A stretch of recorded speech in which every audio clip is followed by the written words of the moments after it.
আসসালামু আলাইকুম। প্রিয় দর্শক, অন্য মঞ্চের আলাপচারিতায় আপনাদের সকলকে আমন্ত্রণ জানাচ্ছি। এই তো তাদের কূটনীতিক আকল। এই কূটনীতিক আকল এতই আকল আলাদা, স্মার্ট এতই কূটনীতি যে বাংলাদেশে ১ পয়সা বিনিয়োগ নাই। এতই স্মার্ট কূটনীতি যে বাংলাদেশে এই মুহূর্তে ২.৫ থেকে ৩ লক্ষ লোক এই গত ১ মাসে বেকার হয়ে গেছে চাকরিজীবী। শত, শত কারখানা বন্ধ হয়ে যাচ্ছে। এত স্মার্ট কূটনীতি। এত স্মার্ট কূটনীতি যে এদের সেনাবাহিনী ছাড়া চলতে পারে না। সেনাবাহিনীর একটু বেড়াকে যাইতে বলেন, এই সরকার কয় মিনিট টিকে আমরা একটু দেখতে চাই। কয় ঘন্টা টিকে একটু দেখতে চাই। ধ্বজভঙ্গ রোগীর মতো উষ্টাকায় করে দেয়। কলকাতার হারবার খেলেও আর শুধু হবে না। শুধু সেনাবাহিনীকে যাইতে বলেন ব্যারাকে মিলে। তারপরে দেখতে পাবে হাউ মেনি পেডিতে হাউ মেনি গম রাইস না। এগুলো আমার হাসি আসতেছে এগুলো। আমি বললাম তো বাংলাদেশের মানুষ তো তারাই যারা রিক্সাওয়ালারা বলে বাংলাদেশ ভারত দখল করবে। হাঁপানি রোগী বলে সেভেন সিস্টার দখল করবে। লীল লাখর চামড়া নাই ফিরারা বলে দিল্লি দখল করবে। বাংলাদেশের যারা আওয়ামী লীগ বিএনপি লীলা খায় আছে তারা বলে ১ কোটি মানুষ যাই ভারত দখল করে ফেলবে। যেটা তাদের আব্বা পাকিস্তান ১৭০টা পারমাণবিক অস্ত্র নিয়ে স্বপ্ন দেখে না ভারত দখল করার। কিন্তু বাংলাদেশের এরা মোটামুটি খেজুরের ঢাল, তারপর মৌলবীদের লাঠি বাড়ি এগুলো দিয়ে মনে করতেছে তারা ভারত দখল করে ফেলবে। কল্পনাই করতে পারবে না। দিনের টিভিতে এগুলো তাদের ভদ্রতা, এগুলো তাদের বদান্যতা। তারা অপেক্ষা করতেছে। তারা অপেক্ষা করতেছে। তারা আস্তে, আস্তে জি, ফরিদ ভাই আরেকটা লেটেস্ট তথ্য দেই। সেটা হচ্ছে প্রধানমন্ত্রীর ভারত সফরে ওনার যে সফর সঙ্গীরা এবং তিনি সহ সেখানে যে হোটেল বুকিং করা হয়েছে সে বুকিং এখনো বাতিল করেনি। আবার আজকে আমাদের পররাষ্ট্র প্রতিমন্ত্রীকে যখন সাংবাদিকরা এ বিষয়ে জানতে চাইল তিনি বললেন লেটেস্ট কোনো তথ্য নেই। এখন এই যে হোটেল বুকিং এখনো বাতিল করেনি, তার মানে এখনো কি ভিতরে ভিতরে কিছু একটা হচ্ছে, এমন কিছু মনে হয় আপনার? হতে পারে যে গাধা জল খাবে একটু ঘোলা করে খাবে, আরেকবার স্বাদ লেখো এরকম হতে পারে। আচ্ছা, তার রহমান যদি ভারতে না দেয় ভারতের কোন ক্ষতিটা হবে? কামলা যদি গৃহস্থর বাড়ি না দেয় তাতে গৃহস্থের কি ক্ষতিটা হবে? কিন্তু গৃহস্থ যদি কামলাকে টাকা না দেয় কামলার কিন্তু কামলা দেওয়া বন্ধ হয়ে যাবে, না খেয়ে মারা যাবে, হাতে মরবে। আপনি দেখতে পারবেন, বললামই তো যে ভারত একটা নিরীহ প্রতিবেশী, শক্তিমান শক্তিশালী একটা নিরীহ প্রতিবেশী। তার জন্যই বাংলাদেশের এই পেয়ারা পাকিস্তানিরা চামড়া নাই পীর চামড়া সারা পীর, বিএনপি জামাত হেফাজত, আমার ভাবির পোলারা বহুত ফাতরামি করতেছে, বহুত তাবানি করতেছে। ভারত যদি বার্মার মতো হইতো, পাকিস্তানের মতো হইতো, ইভেন ভারত যদি বাংলাদেশের লোকের মতো খাসিলত হইতো, এতক্ষণ বাংলাদেশে এই ফাতরামি 5 মিনিটের মধ্যে ছড়াই বলে, 5 মিনিটস। কিন্তু এরা তো দীর্ঘমেয়াদী পরিকল্পনা করে, আস্তে ধীরে। মানে যদি আপনি মানে হোমিও ওষুধের সাথে তুলনা করেন, মনে করেন এরা হোমিও ডোজ দেয় আস্তে আস্তে আস্তে আস্তে। এরা তো মনে করতেছে বিরাট বীর হয়ে গেছে, ভারতের সাথে পাঙ্গা নিয়েছে, বিরাট কিছু হয়ে গেছে। বুঝতে পারবে ডিসেম্বরের পরে, জানুয়ারির ১ তারিখ থেকে বুঝতে পারবে এই সরকার। জানুয়ারির ১ তারিখ থেকে বুঝতে পারবে জামাত হেফাজত চামড়া নাই পীর চামড়া সারা সবাই। দেখতে পারবেন ভারত কি গেমটা খেলে। ভারত কখনোই বাংলাদেশের সাথে যুদ্ধ করবে না, তখন হতে হবে। যেটা বারবার বলে এসেছি সেদিন। ফরিদ ভাই, এবার পরীক্ষা আপনাকে থামায়, এবার অন্য একটা প্রশ্ন দেই। প্রশ্ন বলতে প্রশ্ন না, আমরা ভারতীয় দুজন সাবেক সিনিয়র এবং অনেক অভিজ্ঞতা সম্পন্ন দুজন কূটনীতিকের মন্তব্য একটু বিশ্লেষণ করব। প্রধানমন্ত্রী তারেক রহমানের সাম্প্রতিক কূটনৈতিক অবস্থান নিয়ে তীব্র সমালোচনা করেছেন ভারতের সাবেক পররাষ্ট্র সচিব কানওয়াল সিবাল। তিনি তারেক রহমান নিজের জন্য গর্ত খুঁড়ছেন বলে মন্তব্য করেছেন। এক, আবার সাবেক ভারতীয় কূটনীতিক বিদ্যাভূষণ সোনি বলেছেন তারেক রহমান ভারতে না এলে সুযোগ হারিয়ে যেতে পারে এবং দীর্ঘ সময়ের জন্য দুই দেশের মধ্যে যোগাযোগের পথ খোলা নাও থাকতে পারে। অর্থাৎ দুই দেশের জন্য পরস্পর মুখ দেখা দেখি বন্ধ হয়ে যেতে পারে, দরজা বন্ধ হয়ে যেতে পারে। এর পরিণতি হ্যাঁ, কি? হ্যাঁ, বন্ধু তো আমি কি বললাম যে জানুয়ারির ২০২৭ সালের জানুয়ারির ১ তারিখ থেকে ভারত কি করে, ভারত সরকার কি করে আপনি দেখতে পাবেন। এই যে ফাতরামি আছে না, সব বন্ধ হয়ে যাবে। এরা তো মনে করতেছে পাকিস্তান থেকে, পাকিস্তান পায়েস পাঠাবে, চায়না চাউল পাঠাবে, আমেরিকা ডলার পাঠাবে, এই আশায় তো বসে আছে। দেখতে পারবেন ১ তারিখ থেকে। শুনেন, পড়শির সাথে হোস্টি খাটেন। ভারত বারবার সাথ দিতেছে যে ভারত অহেতুক ঝামেলায় যেতে চায় না, ঝামেলায় যেতে চাচ্ছেন, কিন্তু ভারতকে ডেকে টেনে ঝামেলায় নিয়ে আসা হচ্ছে। এই যে তিনি যে কথাটা বলেছেন গর্ত আসলে কবর করতেছে তারেক রহমান বিএনপি। জামাত কিন্তু হ্যাপি, কেন জানেন? জামাত চাইতেছে যে বিএনপির সর্বনাশ হোক।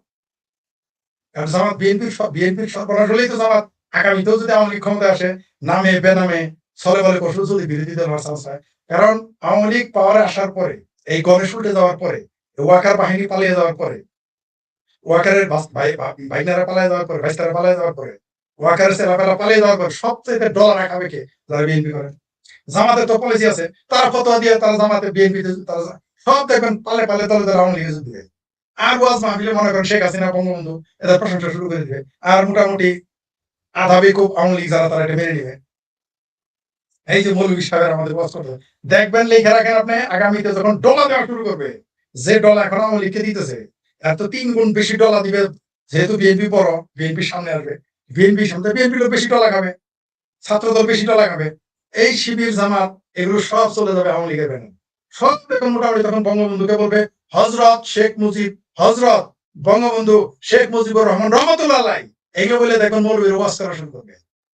এই যখন বিএনপির উপরে ডলা পড়বে, মৌলবীদের তখন মোটামুটি আবার আওয়ামী লীগের লোকজন আবার মনে করেন এই যে কি কাজী ইব্রাহিমোভিচ, এই যার কাছে ট্র্যাক্টর মনোয়ার, বালাজারি, খালাজারি, সালাজারি, ডালাজারি, মুক্তি খুক্তি যারা আছে, এদের নিয়ে দেখবেন আওয়ামী লীগ আবার ওয়াজ করা শুরু করবে। কিন্তু বিএনপি কোথায় যাবে? তো জামাত এনে চাইতেছে, তার আসতে এবার আওয়ামী লীগ অর্ধেক চলে যাবে আবার, আর অর্ধেক জামাত এমন ভাবে থাকবে, কিছু মায়ের খাবে, কিছু পলাবে। আর বিএনপি আওয়ামী লীগ যাতে আবার বড় কিছু ঘটে সেই জন্য, যে আপনি ঠিকই বলছেন ফুড চেইন, এই ফুড চেইন বন্ধ করে দিবে, ফুড চেইন কেটে দিলেই বাংলাদেশের অবস্থা খাই।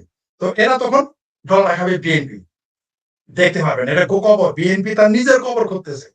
বিএনপি কার বুদ্ধিতে করেছে আমরা জানি, এই পাকিস্তানের বুদ্ধিতে, তুরস্কের বুদ্ধিতে এগুলো করতেছে। তো বিএনপি তার নিজের কবর খুঁজলো। আপনি লিখে রাখেন, ভারত যেই দিন ফাইনালি বাংলাদেশ নিয়ে ডিসিশন নেবে যে এই বদমাইশকে, এই ঘাটতে রাতে আর সোজা করা গেল না, মানে বেয়াদবকে আর সোজা করা গেল না, বানরকে তো মাথায় তুলে ফেলছে, বানরে কি করে মাথায় নামাইতে পারে ওটা কিন্তু বানর পালে সে জানে যে কি করলে নামবে।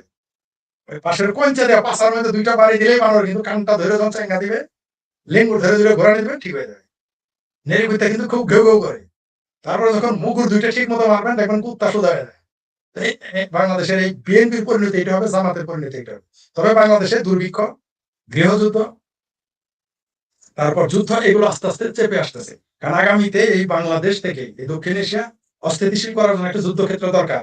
কারণ দেখবেন যে আগামীতে আমেরিকা আবার তালেবানদের সাথে সুসম্পর্ক হবে, ভারতের সাথে তো হয়ে গেছে, তাহলে যুদ্ধটা কোথায় হবে?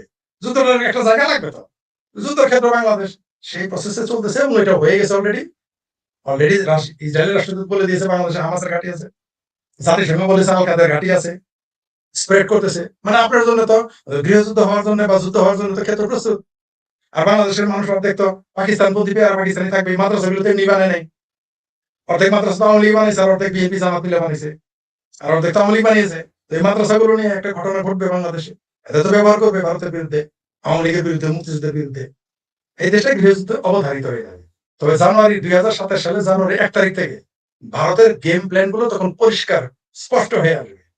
এটা গর্ত করে নেই তারেক রহমান, বিএনপি এটা তাদের কবর করেছে, এটা দেখতে পাবেন। আমার এই কথাটা 2 বছর, 1 বছর, 2 বছর মধ্যে সত্য হবে। বললামই তো যে প্রণব মুখার্জির সাথে ফাতরামি করার কারণে যদি 17 বছর তারেক রহমানকে ক্ষমতার লন্ডনে গিয়ে থাকতে হয়, তাহলে বিএনপি কে কত বছরের পরে কোথায় সুদানে গিয়ে থাকতে হবে নাকি এই উগান্ডাতে, সেটা সময় বলে দিবে কত বছর থাকতে হবে, দেখতে পাবেন। জি, ধন্যবাদ। জি, ফরিদ ভাই, ভারতের সাথে আমাদের অনেক বিষয় রয়ে গেছে, এগুলো দ্বিপাক্ষিক আলাপ আলোচনা ছাড়া সম্ভব নয়। আর ডিসেম্বরে আমাদের যেই কি বলে গঙ্গার পানি বন্টন চুক্তি, সেটার মেয়াদ শেষ হবে ডিসেম্বরে। তখনই এটা নবায়ন করতে হবে, এজন্য তো আলাপ আলোচনা লাগবে। এখনো পর্যন্ত আলাপ আলোচনা শুরুই হয়নি, অর্থাৎ এখনো খাতা খোলা হয়নি যে কবে কখন কিভাবে এ বিষয় নিয়ে আলাপ আলোচনা। আর তিস্তার কথা তো অনেক দূরের হিসাব, যেটা তো অলরেডি শেখ হাসিনা যে চুক্তিটা করেছেন গঙ্গার পানি বন্টন, অন্তত সেটাকেও যদি নবায়ন করা না যায়, এবং পানির জন্য বাংলাদেশ তিস্তাতে যেমনটা হচ্ছে এদিকেও তো ঠিক একই, পুরো বাংলাদেশটাই তো মরুভূমিতে পরিণত হবে যদি ভারত শত্রুতা করে এবং ওইভাবে যদি পানি ছেড়ে না দেয়, যেটা পাকিস্তানে হচ্ছে। পাকিস্তান অলরেডি আন্তর্জাতিক বিভিন্ন মহলে দেন দরবার করেও ব্যর্থ, কারণ ভারত ওই যে আন্তর্জাতিক আদালতের যে যে যে বিচার হবে বা যে ধরনের সালিসি হবে ওই ধরনের প্রোটোকলে ভারত স্বাক্ষর করেনি। ভারত এগুলো মানেই না। তো না মানলে আলাপ আলোচনা ছাড়া আমরা সেটা পারবো না।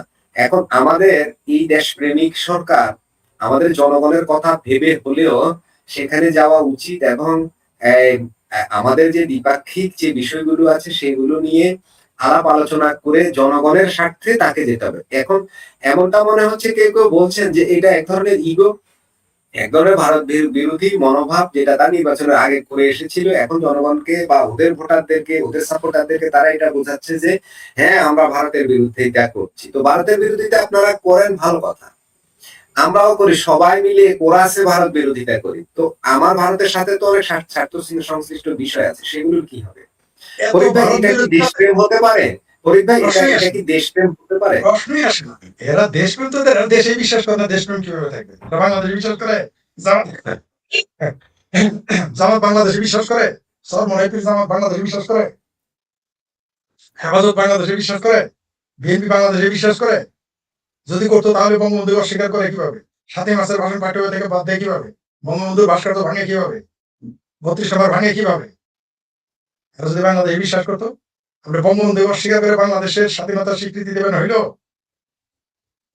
আপনি সরকারের সমালোচনা করা আর ইতিহাসকে অস্বীকার করা দুই জিনিস। সরকারের সমালোচনা থাকবেই, যে কেউ সরকার গেলে তার সমালোচনা অবশ্যই করা উচিত। সমালোচনা না থাকলে তো সরকার ঠিক থাকবে না। কিন্তু আপনি মুক্তিযুদ্ধের ইতিহাসকে যখন অস্বীকৃতি জানাবেন, মুক্তিযুদ্ধের ইতিহাসকে আপনি ভ্যানিশ করে দিবেন, যখন আপনার পাসপোর্টে কোথাকার কোন ফাত্রা কি সাওয়াহাদি না মাওয়াহাদি না গাওয়াহাদি ওই থেকে কোন টোকায় মুখে সাইদ মাইদের পাসপোর্টে আপনি তাদের ছবি দিবেন, তার মানে কি?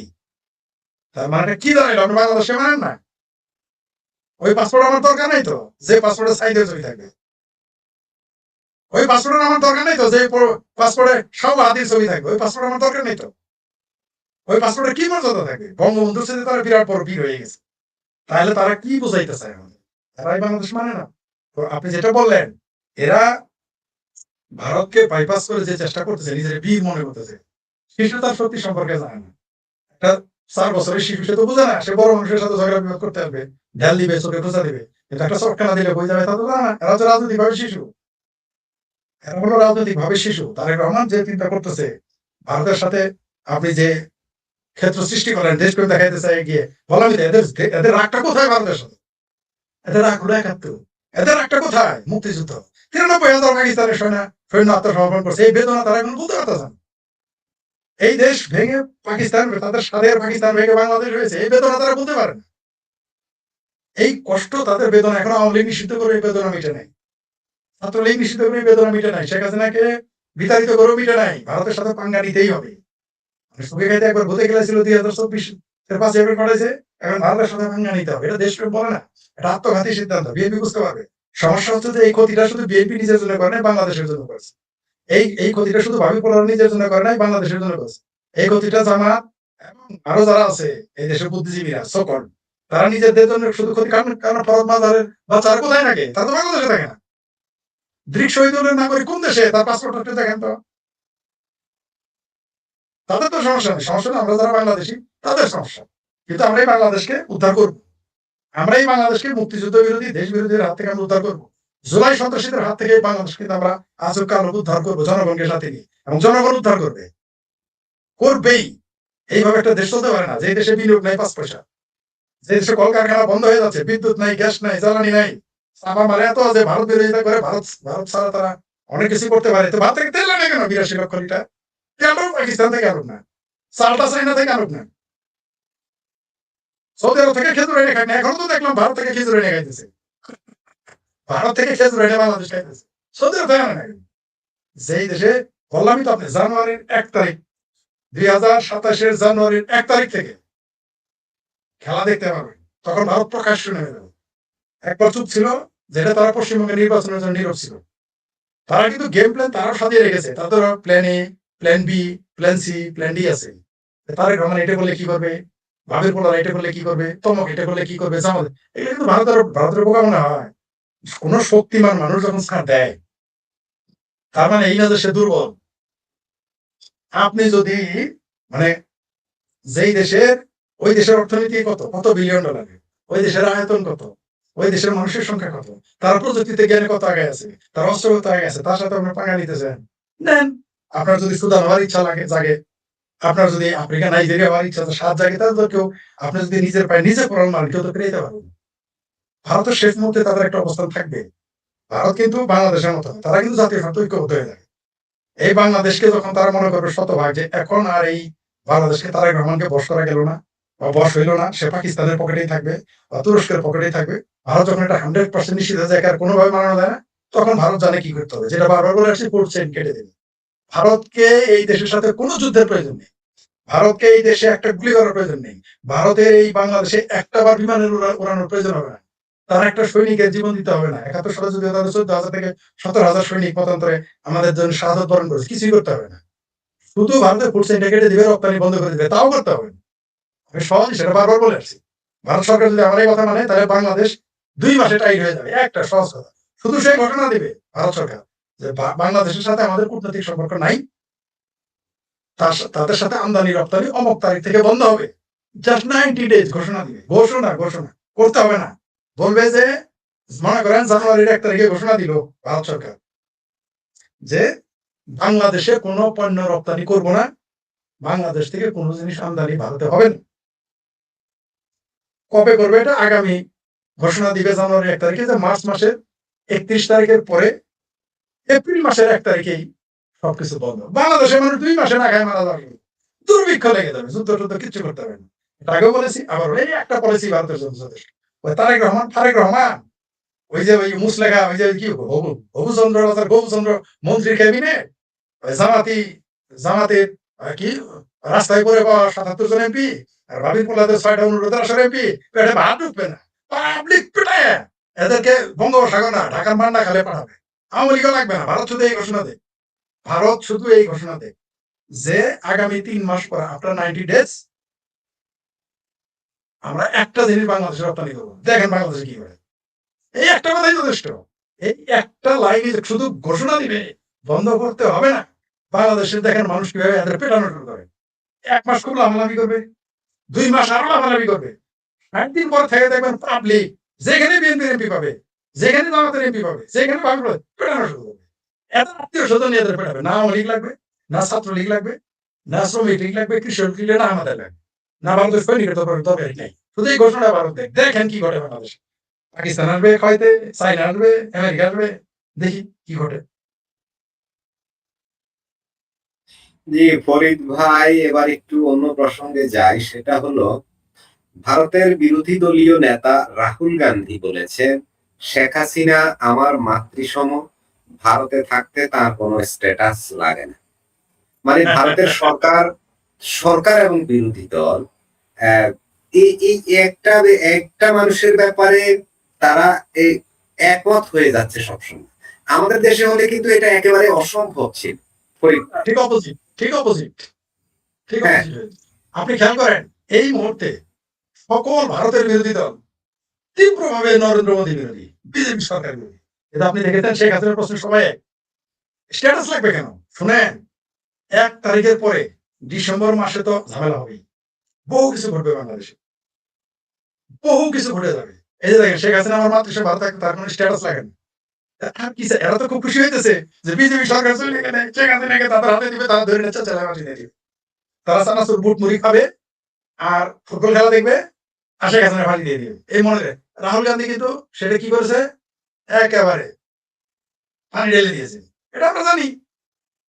বরং কংগ্রেস সরকার যদি এখন ক্ষমতায় আসে, তাহলে দেখবেন যে আরেকটা, তারা এতক্ষণ বিজেপি তার সাথ দিতেছে, কংগ্রেস সরকার সরাসরি শেখ হাসিনার পক্ষে নিয়ে বিবৃতি দিবে, সরাসরি অলরেডি দিয়ে ফেলেছে বিরোধী দল থাকে। কি বলেছে, শেখ হাসিনার মায়ের মতো স্ট্যাটাস রাখবে না। শুধু শেখ হাসিনা না, আগামীতে বাংলাদেশে যদি ডিসেম্বরে কোনো কারণে শেখ হাসিনাকে ঢুকতে না দেয় বা ঢুকতে না পারে, আপনি দেখতে পাবেন কি কি ঘটে ভারত থেকে, দেখতে পাবেন। বাংলাদেশের যে কোনো লোক যদি বলে আওয়ামী লীগ, ভারতের বিষয় লাগবে না, কিচ্ছু লাগবে না। ওই যে একবার ঘোষণা দিচ্ছে না যে যারা হিন্দুরা নির্যাতিত হয়ে ভারতে ঢুকবে, তাদের যে সকল সংখ্যালঘু, তাদেরকে অবৈধ বলা যাবে না। ঘোষণা দিছে কিনা সিএতে। ঠিক ওইভাবে দেখবেন জানুয়ারির 1 তারিখ থেকে যদি কোনো কিছু, যদি শেখ হাসিনা দেশে ঢুকতে না পারে বাংলাদেশে, ভারত সরকার ঘোষণা দিয়ে দিবে যে যারা আওয়ামী লীগ করে মুক্তিযুদ্ধের পক্ষে, তারা ভারতে আসবে, কোনো পাসপোর্ট লাগবে না, ভিসাও লাগবে না। লিখে রাখেন আপনি আমার কথা। আপনি আমার কথা লিখে রাখেন, এটা করবে। আর এটা যখন ঘটবে দেখতে পারবেন বাংলাদেশে কি ঘটে। কারণ আওয়ামী লীগের তো অনেকেই এখনো ভয় পাইতেছে, নিরাপত্তা নেই, এত মানে সব ভারতে চলে আসবে একেবারে। দেখবেন 2 মাস 60 দিনের মধ্যে পরবর্তী দিকে দেখবেন বাংলাদেশে এই সমস্ত ভাবির পোলা বিএনপি জামাতের কি দৌড়ানিটা দেয়, কি দৌড়ানিটা দেয়। এরা তো পাল্লায় আসতে পারবে। বিএনপি আওয়ামী লীগের লোকজন, মুক্তিযুদ্ধের পক্ষের লোকজন পাল্লার একটা জায়গা আছে ভারত, এরা কোথায় যাবে? আমি তো আওয়ামী লীগ নিয়ে একটু ভাবতেছি না। আমি এখন যখন শেখ হাসিনা ডিসেম্বর মাসে গেলে কি হবে না হবে একটু ভাবতেছি না। আমি ভাবতেছি যে তারেক রহমান কোথায় যাবে। ভাবতেছে কি, এই যে যারা জামাত করে, বিএনপি করে, হেফাজত করে, আমার ভাবির পোলার দল, এরা মনে করে কি যে গাছের আগালে পানি উঠুক, দেখি শালা কাক থাকে কই, এটা হলো এদের সূত্র। কিন্তু এরা যে খাটাইশ আর শিয়াল 11 পানি এলে ডুবে মরবো, এই চিন্তা তারা করে না। আওয়ামী লীগ, আওয়ামী লীগের লোক বললাম যে জানুয়ারি থেকে দেখতে পারবেন ভারত কি কি স্টেপ নেয়। শুধুমাত্র ঘোষণা দিবে যে বাংলাদেশের আওয়ামী লীগের পক্ষের যারা, তাদেরকে ভারতে আসতে ভিসা লাগবে না, তাদের অবৈধ বলা হবে না, গ্রেপ্তার করা হবে না। দেখেন কি ঘটে। ভারত থেকে 27 সাল থেকে ভারতের থেকে কোনো রপ্তানি হবে না। ভারতের ভেতরে মিছিল হবে, ভারতে আরো মিছিল করবে। আপনি নিশ্চিত থাকেন। Thank you very much. তাই নাকি? আমি অসুস্থ হতো, বিউটিফুল আছে। Thank you very much. আপনাকে বললাম তো মিছিল হবে অলরেডি। আজকে কিন্তু চাকমা নেতারা বলেছে যে বাংলাদেশের জন্য কোনো জিনিস রপ্তানি না করে। এখন বলতেছে এটা নাকি দেশ বিরোধী। কত বড় ফাত্রামি, এটা দেশ বিরোধী। এরাই তো বলে ইন্ডিয়া বয়কট। ইন্ডিয়া বয়কট করে তুমি 2-3 দেশ থেকে তেল আনবা কেন? আমি নিজেই তো বলবো জানুয়ারির সময় তো আমি তো আমি আমি আমি আমি আমরা তো মিছিল করেই বলেছি ভারত বয়কট, ভারতীয় পণ্য বয়কট, ভারতের কোনো জিনিস আমরা এখনো আমরা বলি, এখনো আমরা বলি, কিন্তু আমাদের সরকার ঠিকই ভারতের পা চাটতেছে যে ওদের পণ্য নিয়ে আসতেছে। সোজা করে ফেলবো। ডিসেম্বরের মধ্যে ব্যারাকে যদি সেনাবাহিনী না ফিরে, এই সেনাবাহিনী মিশন, হ্যাঁ, মসমসায় মিশনের বাতা ওটা কিন্তু বন্ধ হয়ে যাবে, নিশ্চিত থাকেন। আর সাথে সাথে বাংলাদেশে ভারত না বিদ্যুৎ রপ্তানি করবে, না জ্বালানি দিবে, কয়দিন টিকবেন আপনি? আপনি দেখেন না ডিসেম্বর পর্যন্ত টিকতে পারেন কিনা। পাকিস্তান নিজে তো বিকারিস্তান, আপনার কি দিবে? জঙ্গি আর সন্ত্রাসী তারা আপনার কি দিবে, কি দেবে? আর একটা জিনিস বলি, এই বাংলাদেশকে কেন্দ্র করে পাকিস্তান যদি ভারতে হামলা করার স্বপ্ন দেখে থাকে, আপনি নিশ্চিত থাকেন লাহোর উড়াই দিবে আগে, বাংলাদেশে হামলা করার আগে। যদি কখনো বাংলাদেশের সাথে ভারতের যুদ্ধ করতে হয়, তার আগে দেখবেন সে লাহোরে হামলা করছে, তার আগে দেখবেন যে করাচিতে হামলা করছে ভারত, তারপর বাংলাদেশে কখনোই হামলা করবে না, আগে করবেই না, আগে পাকিস্তানকে সাইজ করবে। কারণ জানে যে এখানকার এই নাটের গুরু কারা। এই যে বাংলাদেশে যে ভাবির পোলারা, মাদ্রাসা লিল্লা করেরা, জামাত বিএনপি হেফাজত চামড়া নাই, পীর চামড়া ছাড়া পীরেরা ফালাফালি করে কেন, ওটা তো জানে পাকিস্তান। সোজা করে ফেলবে, চিন্তাই করতে হবে না। জি, ধন্যবাদ। জি ফরিদ ভাই, আর একটা খুবই মজার বিষয় আছে, আমরাও শেষ দিকে চলে আসছি আলোচনা। আমাদের রাশেদ হায়দারে আসার কথা ছিল, উনি বোধহয় ওনার লাইভটা নিয়ে সমস্যা আছেন, এখনো শেষ করতে পারেননি সম্ভবত। খুবই ছোট লাইভ ছিল, তারপরেও মনে হয় সেটা আরো লম্বা হয়ে গেছে। ফরিদ ভাই, খুব মজার খবর আছে, সেটা হচ্ছে হজে গিয়ে নাগরিকদের ভিক্ষা না করার নির্দেশ দিল পাকিস্তান সরকার। সরকার নির্দেশ দিয়ে দিছে তোরা হজে যাবি, উমরায় যাবি, কিন্তু বাবারা তোরা ভিক্ষা করিস না ওইখানে যাই, আমাদের ইজ্জত হচ্ছে। এখন জানা যায় পাকিস্তানে প্রায় 4 কোটি লোক ভিক্ষা করে তারা জীবিকা নির্বাহ। 4 কোটি! এত সংখ্যক মানুষ কেন সেখানে ভিক্ষাবৃত্তি এবং ইন্টারন্যাশনালি তারা ভিক্ষা করে? কেন এটা করে? পৃথিবীর আর কোনো দেশ, এই যে উগান্ডা যেগুলো আছে, ওই যে অনেক দেশ, আমরা বলি না গালি দিনা তোর বাড়ি উগান্ডা, মানে এরকম ওইসব দেশের লোকেরাও তো এইভাবে গণহারে ভিক্ষা করে। 4 কোটি মানুষের পেশা হচ্ছে ভিক্ষা। আর ওই দেশটা হলো বাংলাদেশের মুসলমানদের, বিএনপি জামাত হেফাজত চামড়া নাই, পীর চামড়া ছাড়া পীর সিংহবন্ধের প্রিয় দেশ হলো পাকিস্তান। না, এই দেশটার এই করুণ অবস্থার কারণ কি ফরিদ ভাই? করুণ অবস্থা হওয়ার কারণ হচ্ছে এই স্বাধীন ইসলামী পাকিস্তান, যেই দেশে শুধু মোল্লারা যদি ফালাফালি করে ওই দেশের অবস্থা খারাপ হয়ে যাবে। শুধু মিলিটারি ফালাফালি করলে ওই দেশের অবস্থা খারাপ হয়ে যাবে। ওই দেশে মোল্লার মিলিটারি মিলে লাফালাফি করে, গণতন্ত্রের গণ নাই। আজ পর্যন্ত পাকিস্তানের কোন সরকার 5 বছর টিকে নাই। সেনাবাহিনী প্রকাশ্য মাথা পরি করে, ওইখানে সেনা প্রধান নির্ণয় করে কে প্রেসিডেন্ট হবে, কে প্রধানমন্ত্রী হবে, কোন দল ক্ষমতায় হবে, কোন দল ক্ষমতায় থাকবে না, কোন মৌলবি ওয়াজ করতে পারবে, কোন মৌলবি ওয়াজ করতে পারবে, সেনাবাহিনী নির্ধারণ করে। সেই দেশটা কি হবে? স্বাধীন ইসলামী ইসলাম নাম ধুয়ে পানি খেলে যে বেকারিস্তান হইতে হয়, এটা প্রমাণ। আর একজন কমেন্ট করলো, ভিক্ষা করে পাকিস্তান 4 বিলিয়ন রেমিটেন্স আনে, বিশ্বাস করতে পারেন? 44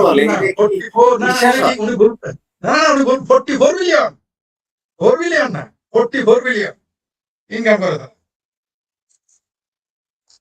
মানে যেই দেশের জাতীয় ন্যাশনাল, যেই দেশের ন্যাশনাল প্রফেশনাল বেগিং, সেই দেশ নিয়ে বাংলাদেশের বাংলা ফালাফালি করে। মানে এদের খুব শখ হয়েছে পাকিস্তানের মতো ভিখা দিতে নিতে। আর অলরেডি জামাতের নেতৃত্ব ঘোষণাই করেছিল জাকাতে রাখা হবে ক্ষমতায় গেলে। তো এটাই হবে ভবিষ্যতে। বললামই তো জানুয়ারি থেকে খেলা দেখতে পারবো। এই যে 2000 সালে তাহলে আমাদের এই সেক্টরে আমাদের কর্মসংস্থান বাড়বে আগামীতে এরকম মনে হচ্ছে আপনার? ভিসাই তো পাবেন না আপনি। যে দেশে আল কাতার নেটওয়ার্ক আছে বলে ভিসা দিবে আপনাকে, আমরা ওদেরকে ভিসাই দিবে না। যাবেন কিভাবে? যাইতে পারলেন না তো। এই বললাম যে রোহিঙ্গাদের জায়গা দিয়েছিল না বাংলাদেশ 12 লক্ষ 14 লক্ষ। এখন বাংলাদেশিদের রোহিঙ্গা হয়ে ভারতে গিয়ে থাকতে হবে। অলরেডি তো 1 কোটি থাকে।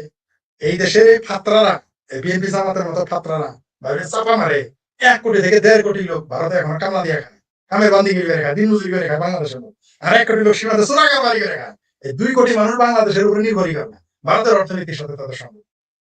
এইটা যখন বন্ধ হয়ে যাবে 2 কোটি কই যাবে? বললামই তো, ভারত শুধু বলবে যে আমরা বাংলাদেশের সম্পর্ক শেষ করলাম, আমরা বাংলাদেশের তোর সাথে জামু চলবো না। দেখেন কি ঘটে, দেখেন কি ঘটে বাংলাদেশে। না খেয়ে মারা যাবে এই দেশের মানুষ পালে পালে দলে দলে। ফরিদ ভাই, ফাইনালে এটা বুঝলাম যে আমাদের স্মার্ট কূটনীতি যেটা সেটার কবলে পড়ে চাণক্য নীতি একেবারেই পিছিয়ে গেছে নাকি? নাই দেশ হলো বুটকালাই, নাই দেশ হলো বুটকালাই সন্দেশ। চাণক্য নীতি পিছিয়ে পড়েছে। আর আমার সমাজে আকল আছে নাকি ধরেন সরকার? আমি তো কিছু না, আমি নইছি চাণক্য না, আমাদের ফরিদ ভাই খুবই জনপ্রিয় এই সংবাদ পত্র, মেইন স্ট্রিম মিডিয়া, তারা যখন এটা বলেছে তাহলে তো এটাকে আপনি কি বলেন? আমাদের এটা এখন আপনি তলে পইরা যদি সিমটি মারেন, এখন আমি জিতছি, আপনি তলে পইরা পাছার দলেন, পাছার বুঝলেন তো, কুস্তা কুস্তি জাতি তলে পইরা যদি আমার সিমটি মারে, এখন আমি জিতছি। তলে পড়ছিলাম ফরিদ আমারে চাইতে যাইতে আমারে বদবায়ু ত্যাগ করাইছে, তাতে কি? আমি তো ফরিদের তলা থেকে সিমটি মারছিলাম। এরকম জেতা যদি আপনি জিতেন, আপনারা ঠকাবো কিভাবে? যেমন ইরানকে তামা মেরে ফেলছে বাংলাদেশের বামপন্থীরা, আর বাংলাদেশের বাংলা তো ইরানের জিতাই দিছে। দেখেন এরকম জিতাই দিলে তো আপনি ঠকাইতে পারবো না। তো ওই যে বললাম, বাংলাদেশের খুব শনি আছে, কারণ নিরীহ হইলেও ভারতের একটা সীমা আছে ধৈর্যের।